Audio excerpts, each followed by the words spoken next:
Gave birth alone, while my husband ignored my calls to hang out with his sister. When I found out she wasn't his sister and confronted him, he smirked and said, "The sister thing was just easier." I stayed silent. That was 9 months ago. Now, his mom sends me flowers and he doesn't even know where we live. My husband Theodore was always freakishly close with his sister, Olivia. In our 3-year relationship, he has canceled dates to hang out with her, sleeps over at her house and share a bed together, and even calls her romantic pet names. But the thing is, it never drove me away, because the rest of his family died in a tragic car accident when he was in his 20s. Plus, he was Italian, and in their culture, everything goes. The part that upset me the most is that she always seemed to hate me. Like, one time when they came back from dinner, I saw she was wearing my diamond necklace, and when I subtly mentioned it, she just said, "Well, I thought you wouldn't mind since it obviously looks better on me anyway." Or another time, she started a fight between us by telling him that she saw me flirting with another guy. The flirting in question? I told a guy on the street his shoelaces were untied. I honestly felt like a third wheel when we all hung out together, but I still never minded, because I just figured, it's his sister, family comes first. And I wanted our daughter to be close with her aunt too, until one day, when my water broke. I was alone in the house, and when I called Theodore, he texted saying, "With Olivia, can't talk RN, just text." And when I told him I was about to go into labor, he didn't reply. So, I called the ambulance, but they put me on hold. So there I was, about to give birth, driving to the hospital all by myself. The only person who was there to hold my hand and comfort me was my mom. There were complications during the birth, so I had to spend the night in hospital. Theodore didn't even show up until the next morning. "Good morning, my love. I'm so sorry I never saw your text," was all he said,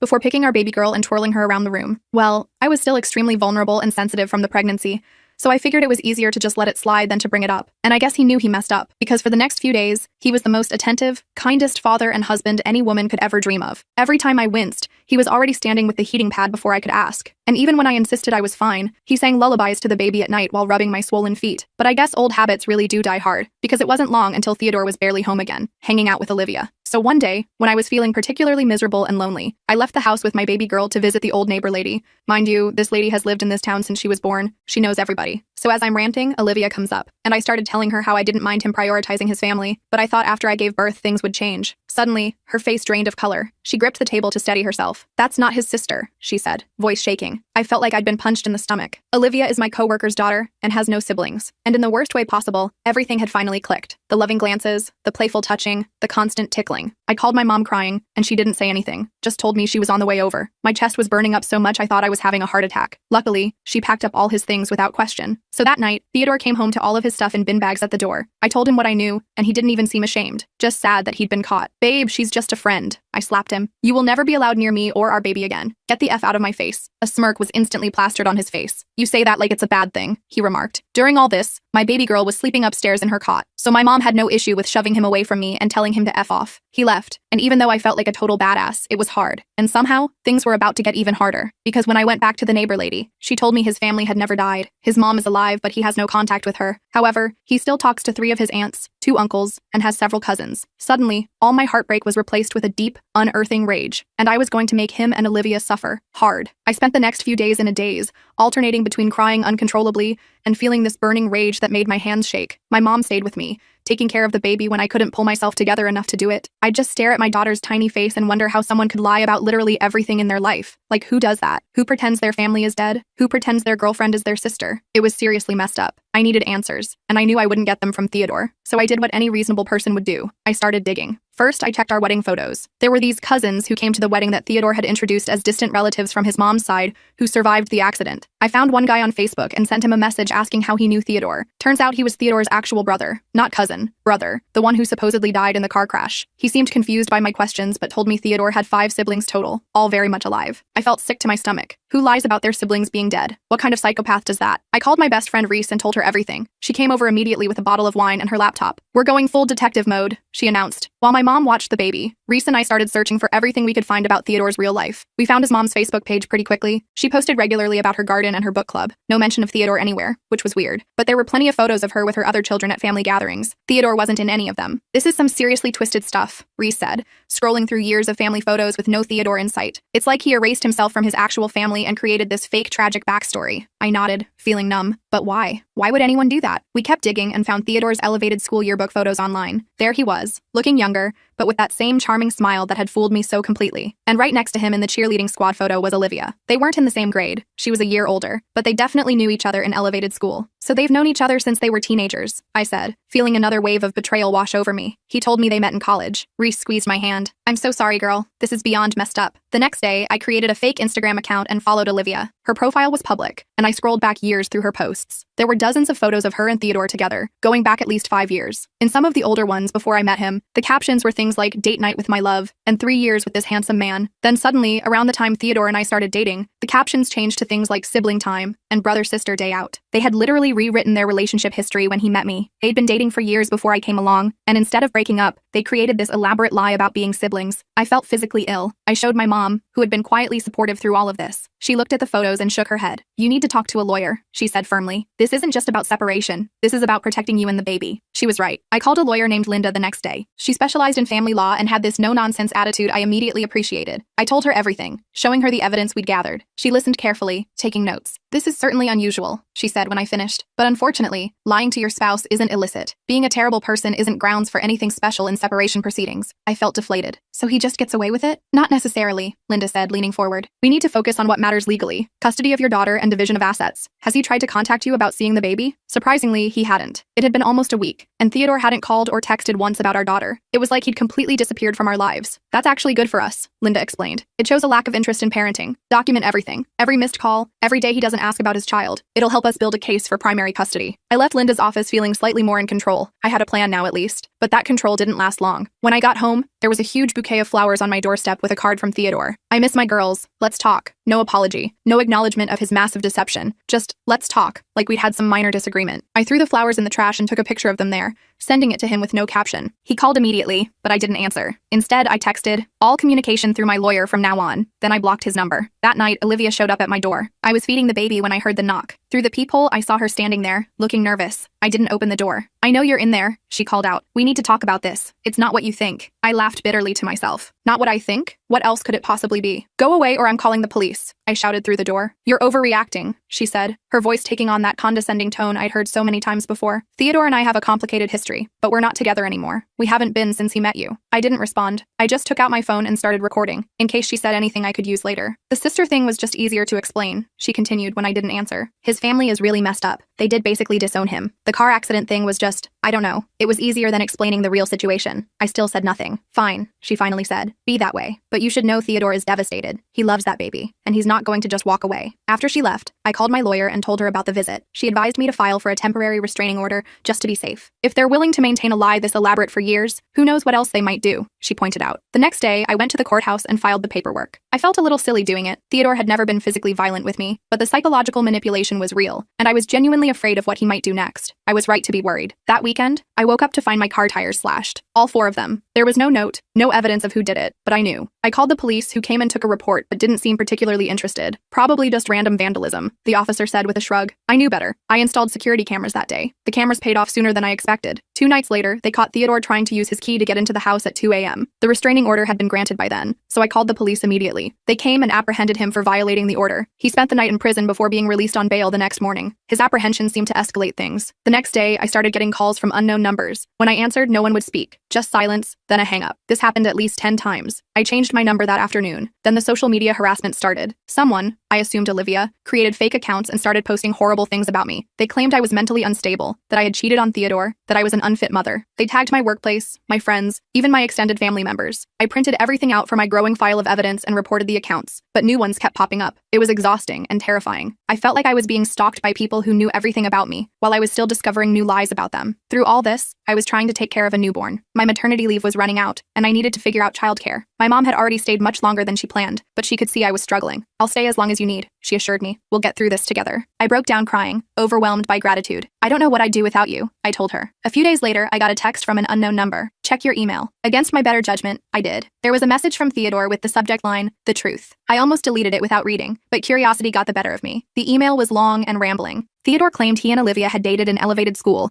but broke up when they went to different colleges. They reconnected years later and dated again briefly before he met me. According to him, they decided to pretend to be siblings because his family had disowned him for dating Olivia. Apparently, her father had some long-standing feud with Theodore's family, and he didn't want to explain the complicated situation to me when we first started dating. The lie just got bigger and bigger, he wrote. I never meant for it to go this far. I really do love you and our daughter. Please give me another chance. I forwarded the email to my lawyer without responding to him. She called me right away. This is actually helpful for us, she said. He's admitting to the deception in writing. frustrating. But more importantly, it shows he's still trying to contact you despite the restraining order. We can use this. The next week was quieter. No slashed tires, no unexpected visits. I started to think maybe they had given up. I was wrong. I was at the grocery store with the baby when I ran into Mrs. Rossi. She looked worried when she saw me. I've been meaning to call you, she said, glancing around nervously. Olivia came to see me. She was asking all sorts of questions about what exactly I told you. She seemed not right. Very angry. I think you should be careful. I thanked her for the warning and hurried home, feeling paranoid about every car that seemed to be going in the same direction as me. When I got home, I checked the security camera footage. Nothing unusual, but I still felt uneasy. That night, I woke up to the sound of breaking glass. Someone had thrown a rock through my living room window. I grabbed the baby from her crib and locked us both in the bathroom,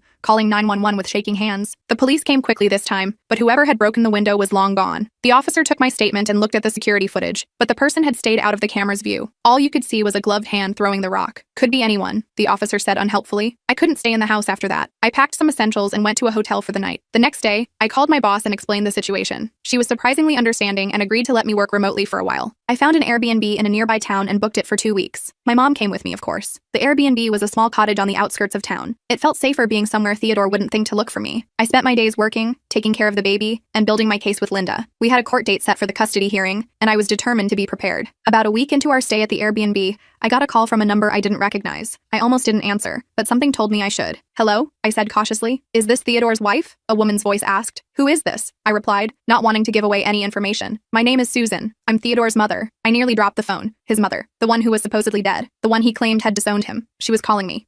Yes, I'm his wife. I finally managed to say. Though we're separated now. I know, she said. That's why I'm calling. I think we should meet. There are things you should know about my son. We arranged to meet at a coffee shop the next day. I was nervous about it being a trap, so I asked Reese to come with me. My mom stayed with the baby at the Airbnb. Susan turned out to be a petite woman in her 60s with Theodore's same dark eyes. She looked tired and sad as she sat across from me, stirring her coffee absently. I haven't spoken to my son in almost 3 years, she began. Not because I disowned him, as I'm sure he told you, but because he cut us all off when we expressed concern about his relationship with Olivia. What kind of concern? I asked. Susan sighed. Olivia has always had an unhealthy attachment to Theodore. They dated in elevated school, and it was intense but seemed normal enough. Then they broke up when they went to different colleges. Theodore met a nice girl named Casey at university, and they were together for almost 2 years. I felt a jolt. Another girlfriend I'd never heard about. Then Olivia transferred to Theodore's college, Susan continued. Within a month, he and Casey had broken up, and he was back with Olivia. That's when things started getting strange. Olivia didn't want him spending time with his family. She would call constantly when he was visiting us. If he didn't answer right away, she would show up at our house. Susan took a sip of her coffee. We tried to talk to him about it. We were worried it was becoming controlling, maybe even abusive. That's when he exploded at us, saying we were trying to ruin his life and that we'd never accepted Olivia. He stopped coming to family events. Then he stopped taking our calls. Eventually, he blocked all our numbers. I sat there stunned. This was yet another version of Theodore I hadn't known existed. The last I heard from him was a text saying he was getting married, Susan said, her voice breaking slightly. He didn't invite any of us to the wedding. I found out I had a granddaughter through Facebook. One of Theodore's cousins saw a post from one of your friends. I felt a rush of sympathy for this woman who had been cut out of her son's life and had missed the birth of her grandchild. But I was also wary. This could be another manipulation. Why are you telling me this now? I asked. Because I'm worried about you and the baby, she said simply. Olivia is not stable, and Theodore, he enables her. They bring out the worst in each other. When I heard you had separated, I was concerned about what they might do. She reached into her purse and pulled out a folder. These are copies of police reports and restraining orders from when Theodore and Olivia were together before. His ex-girlfriend Casey filed harassment complaints against them. They would show up at her workplace, call her at all hours, spread rumors about her. It got so bad she had to move to another state. I took the folder with trembling hands. Inside were copies of police reports, restraining orders, and even some disturbing emails from both Theodore and Olivia to this Casey person. Susan had obtained these through her attorney, who had helped Casey file the original complaints. The attorney had kept copies of everything and shared them with Susan when she explained the situation with me. It was like looking at a blueprint for what they were now doing to me. Thank you for this, I said, feeling both validated and terrified. This will help with my case. Susan nodded. I want to help, and I'd like to meet my granddaughter someday, if you're comfortable with that. I promised to think about it. As we were leaving the coffee shop, Susan grabbed my arm. Be careful, she warned. They won't give up easily. She was right. When I got back to the Airbnb, my mom was in a panic. Someone had called the owner of the property claiming to be me, saying we needed to check out early due to a family emergency. The owner had come by to check, and my mom had to convince him it wasn't true. They had found us. I didn't know how, but they had. We packed up immediately and checked into a hotel under my mom's name. I called Linda and updated her on everything, including the meeting with Susan and the new evidence. This is exactly what we need, Linda said. With these previous police reports, we can make a strong case that Theodore is a danger to you and the baby. I'm going to file for an emergency custody hearing. The hearing was scheduled for the following week. In the meantime, I was jumping at shadows, constantly looking over my shoulder. I was afraid to go anywhere alone. My mom and Reese took turns staying with me,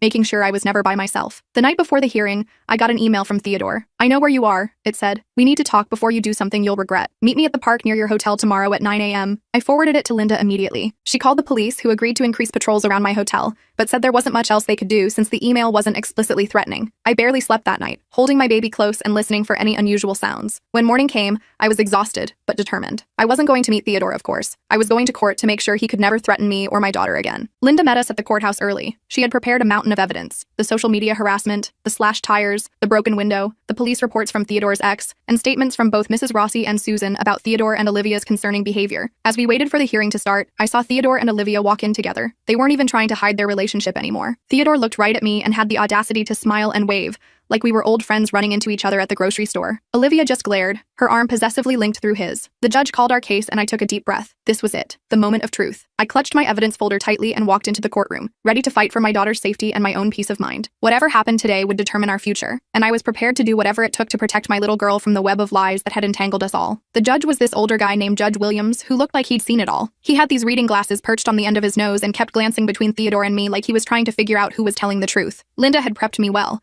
telling me to stay calm and stick to the facts, which was harder than it sounds when your ex is sitting there smirking at you like he's already won. When it was my turn to speak, I laid it all out. The fake sister story, the lies about his dead family, the harassment after I found out. I showed the judge the security footage, the police reports, everything. My voice only cracked once, when I talked about driving myself to the hospital while in labor. Judge Williams actually looked up from his notes at that part. Theodore's lawyer tried to paint me as unstable and paranoid. He claimed Theodore and Olivia were just very close friends, who had a brief romantic history years ago. According to him, they pretended to be siblings because Theodore's family was complicated, and he wanted to simplify things for me. Like that makes any sense. The worst part was when Theodore took the stand. He put on this whole sad act, talking about how much he missed our daughter, and how I was keeping him from her. He even managed to squeeze out a few tears when he talked about wanting to be in her life. I had to dig my nails into my palms to keep from screaming, but then Linda got to cross-examine him, and that's when things got interesting. She started by asking simple questions about his family, his mother's name, his siblings' birthdays, basic stuff. He answered confidently, probably thinking this was easy. Then she pulled out the folder Susan had given me. Mr. Theodore, you testified that your mother disowned you 3 years ago, correct? Linda asked. Yes, that's right, he said. Then how do you explain this birthday card she sent you last year? Linda held up a card with Theodore's name on it. The one you responded to with this text message thanking her? Theodore's face went pale. Linda had gotten copies of text messages between him and his mom from Susan, messages that proved they were in contact much more recently than he claimed.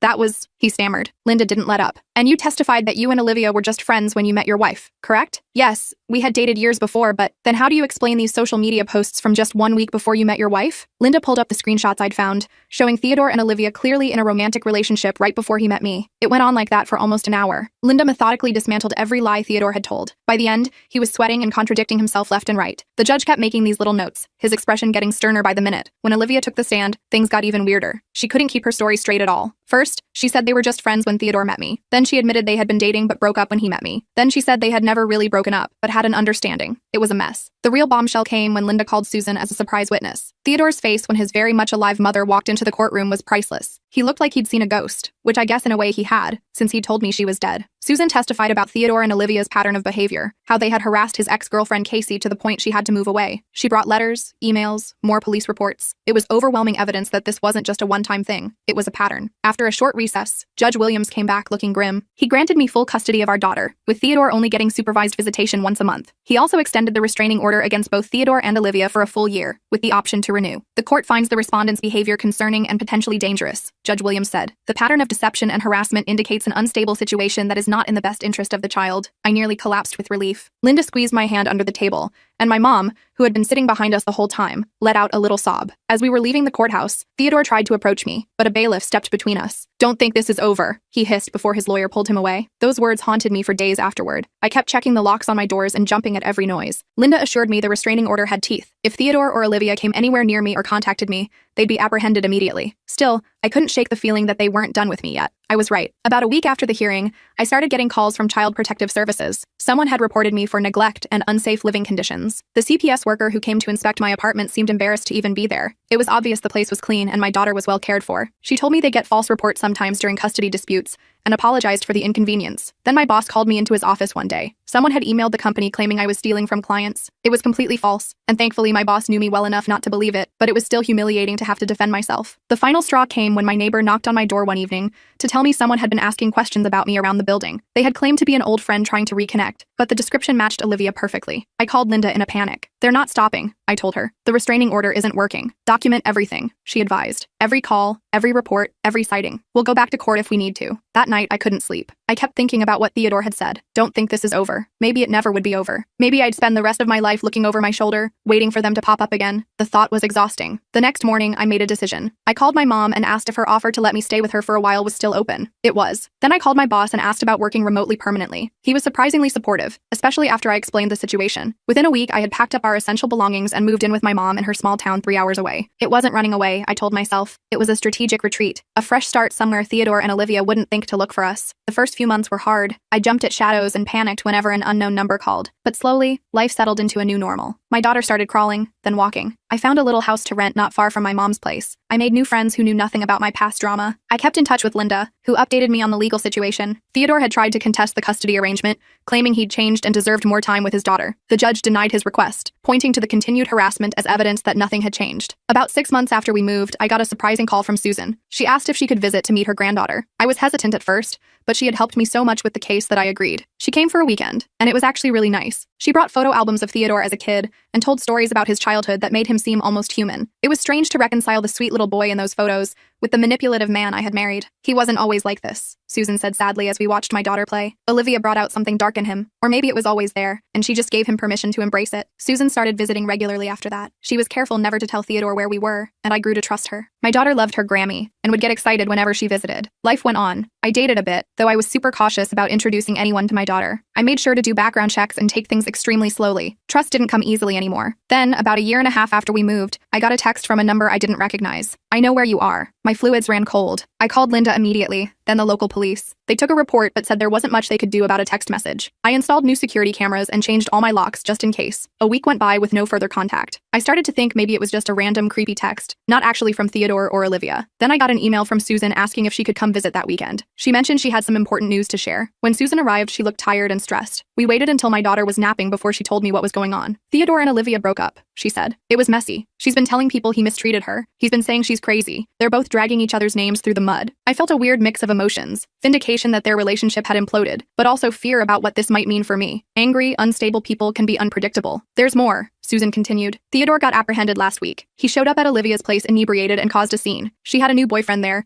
and Theodore went ballistic, broke some windows, threatened the guy. He's facing charges for lawbreaker damage and threatening behavior." I sat back, stunned. "So that text I got, probably from Olivia," Susan nodded. "She's been telling anyone who'll listen that Theodore ruined her life, and now she's out for revenge against anyone connected to him, including you." Great. Just great. I'd escaped one stalker only to potentially gain another, but at least with Theodore facing charges, he was less of an immediate threat. I reported the text to Linda, who added it to our growing file. She suggested we might be able to get a restraining order against Olivia as well, given the circumstances. The next few weeks were tense. I kept expecting Olivia to show up or for something bad to happen, but nothing did. Susan kept me updated on the situation. Theodore had pled guilty to lesser charges and gotten probation, plus mandatory anger management classes. Olivia had apparently moved on to harassing Theodore's new girlfriend, leaving me blessedly out of her crosshairs. Slowly, I started to relax again. My daughter turned 2, then 3. She was talking in full sentences now, a bright, happy kid with no memory of the drama surrounding her early life. I had been promoted at work and was doing well financially. I'd even started seeing someone, a kind, straightforward guy named William, who worked as an elementary school teacher and made amazing pancakes on Sunday mornings. Susan still visited regularly, and we developed a genuine friendship. She was the one who told me when Theodore finally moved out of state for a new job. "I think it's good for him," she said. "A fresh start, away from Olivia and all the bad memories." I agreed, though I made sure Linda filed the necessary paperwork to maintain the custody arrangement across state lines. I wasn't taking any chances. It's been 5 years now since that crazy court hearing. My daughter is starting kindergarten next month. William and I got married last year in a small ceremony. Nothing fancy, just close friends and family. Susan was there, beaming proudly as she watched her granddaughter throw flower petals down the aisle. Theodore still has his monthly supervised visits, though he only shows up for about half of them. He's remarried too, to someone he met at his new job. From what Susan tells me, he seems more stable now. The distance from Olivia has been good for him. We're never going to be friends, but we can be civil for our daughter's sake. As for Olivia, I haven't heard anything about her in years. She apparently moved to California to pursue acting or modeling or something. Good riddance. Sometimes I still can't believe how much my life changed because of one conversation with my neighbor. If Mrs. Rossi hadn't told me the truth that day, who knows how long I would have lived in that web of lies. I might still be there, feeling like a third wheel in my own marriage, wondering why I was never good enough. Instead, I'm here, in this peaceful little town, with my daughter and my husband, and a life that feels real and honest. It wasn't an easy road, and there were plenty of times I wanted to give up, but I didn't. I fought for myself and my daughter, and we made it through. That's the thing about lies. They eventually fall apart. The truth always finds its way out, one way or another. And when it does, you have a choice. You can either crumble with the lies, or you can build something new and better on the foundation of truth. I'm glad I chose the latter.